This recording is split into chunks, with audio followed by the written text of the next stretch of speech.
네, 이제 본격적으로 뷰티파이에서 그리드 시스템을 사용하는 방법을 알아보도록 하겠습니다.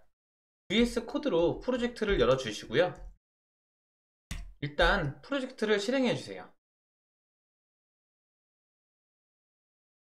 브라우저로 열어주시고요.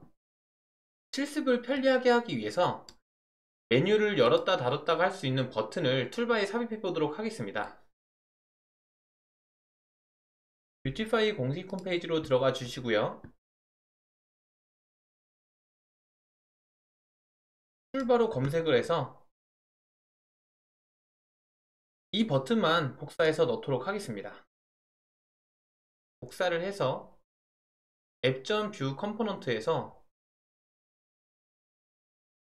해당 코드를 지우고 붙여넣기 하도록 하겠습니다. 그리고 이 버튼도 지워주세요. 데이터 쪽에 오셔서 드로우라는 변수를 하나 선언해 주시고요. 이 변수를 내비게이션의 V 모델에 바인딩을 한 후에 복사한 버튼으로 토글을 할 수 있도록 넣도록 하겠습니다. 그리고 저장을 해주시면 버튼이 생겼고요. 버튼을 클릭하면 메뉴가 이렇게 잘 나오는 걸 확인할 수 있습니다. 이제 뷰티파이 그리드 시스템에 대해 살펴보도록 하겠습니다. 뷰티파이 그리드 시스템 메뉴로 들어와 주시고요. 아래로 내리면은 뷰티파이에는 그리드 시스템의 기본 요소 4가지가 있는데요. V 컨테이너, V 로우, V 콜, V 스페이서가 있습니다.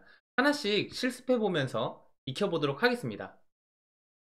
먼저 V 컨테이너는 컨텐츠의 폭을 나타내고요. 웹사이트에 콘텐츠를 중앙으로 배치하는 역할을 합니다. 컨테이너를 입력해 주시고요. 컨테이너 안에는 가상의 컨텐츠로 카드를 하나 생성하도록 하겠습니다. 그리고 영역을 구분하기 위해서 색상도 넣도록 할게요. 저장을 해주시고 보시면 보이시는 빨강색 영역이 V 컨테이너에 의한 컨텐츠 영역이라고 보시면 될 것 같아요. 그리고 뷰포트, 즉 화면 사이즈를 늘렸다 줄였다 하면 이 컨테이너 사이즈도 같이 움직이고 있는데요. 이렇게 컨테이너 사이즈가 같이 변하는 이유는 뷰티파이에서 V 컨테이너의 너비 값을 반응형으로 적용했기 때문입니다.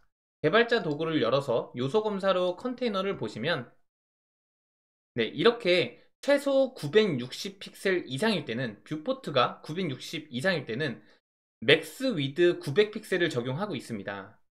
반응형이 어떻게 적용되어 있는지 보시려면 여기 옆에 스타일 버튼을 클릭해 주시고요. CSS를 보시면 이렇게 반응형으로 적용된 걸 확인할 수 있습니다. 만약에 위드 값을 고정으로 적용하고 싶다면 별도의 CSS를 적용하시면 되겠죠. 그리고 콘텐츠의 너비를 풀로 이렇게 쭉 넓히고 싶다면 플루잇 속성을 지정하시면 됩니다. 플루잇 속성을 지정하시면 너비가 끝까지 100%로 넓어진 걸 확인할 수 있습니다. 이 V 컨테이너를 레이아웃에도 적용하도록 하겠습니다.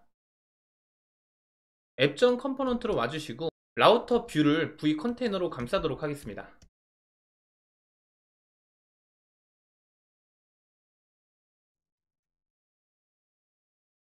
이제 색상은 지우도록 하겠습니다. 그리고 V 컨테이너를 대시보드 페이지에도 적용을 할게요. 다음은 V로우와 V콜에 대해 알아보도록 하겠습니다.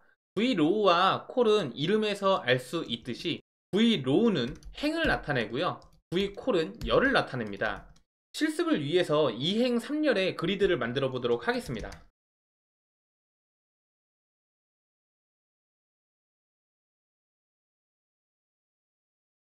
여기까지 하고 저장을 해주시면 이러한 한 칸이 생긴 걸 확인할 수 있고요. 콜을 복사해서 총 3개를 만들면 3열이 생긴 걸 확인할 수 있습니다.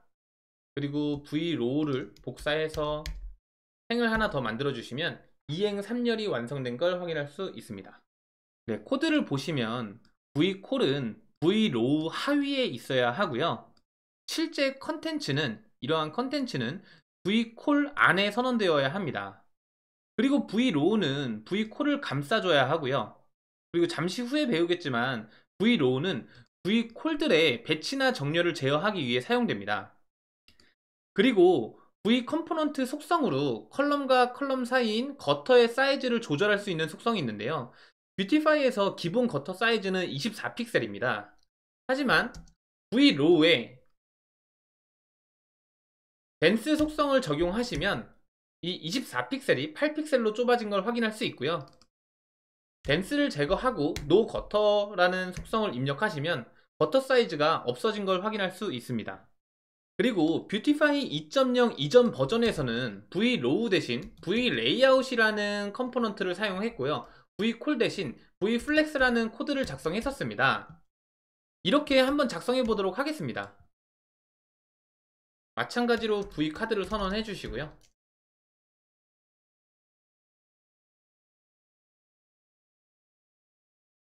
그리고 V로우 대신 V레이아웃과 V콜 대신 V플렉스를 적용해 보도록 하겠습니다.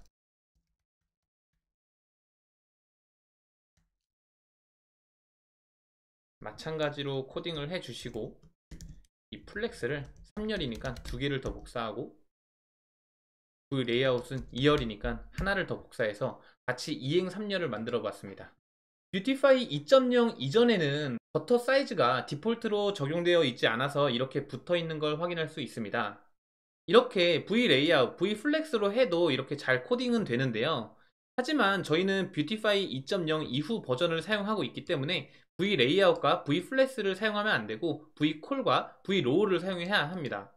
하지만 협업하는 과정에서 다른 분이 레이아웃이나 플렉스를 사용할 수 있기 때문에 이전 시간에 배운 ESLint 플러그인 뷰티파이의 룰을 활용해서 이러한 코드를 막는 룰을 설정해 보도록 하겠습니다. 브라우저에서 ESLint 플러그인 뷰티파이 GitHub 공식 홈페이지로 들어가 주시고요. 여기 보시면 No Legacy Grid라는 룰이 있습니다. 이 룰은 뷰티파이 2.0 이전에 그리드 코드를 사용하면 오류로 표시를 해주는 룰입니다. 해당 룰을 적용해 보도록 하겠습니다. ESLint rc.js 파일로 오셔서 해당 룰을 적용하고 엔터를 입력해 주세요. 그러면 해당 룰에 의해 이러한 코드는 에러라고 표기가 되고 있고요. 커맨드 S를 눌러서 저장을 하게 되면 픽스 옵션이 자동으로 발동하여 이러한 코드가 자동으로 수정된 걸 확인할 수 있습니다.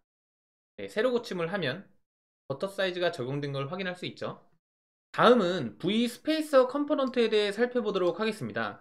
vSpacer 컴포넌트는 컴포넌트 간 여백을 주거나 컴포넌트를 떨어뜨리고 싶을 때 사용하는 컴포넌트라고 보시면 될 것 같아요. 예를 들면은 이 안에 vSpacer를 집어넣어서 여기 양쪽에 여백이 생기게 하도록 하겠습니다.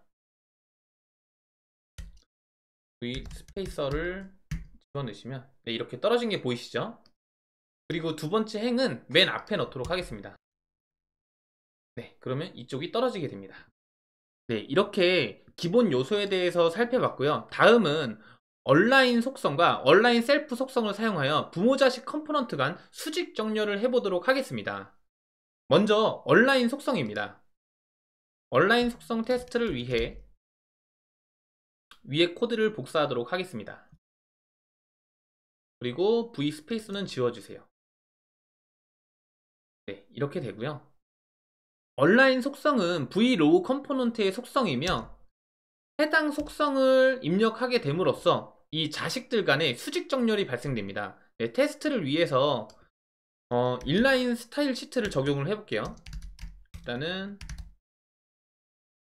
높이를 120픽셀로 맞춰 주시고요. 색상을 지정하겠습니다.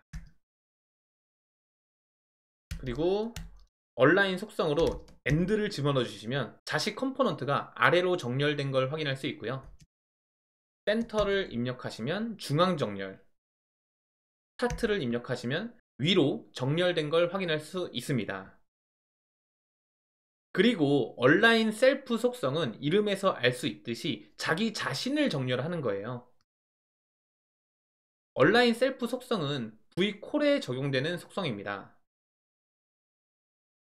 마찬가지로 V로우에 색상과 높이를 지정을 하고요. V콜에 얼라인 셀프로 AND를 입력하시면 자기 자신만 정렬이 되고,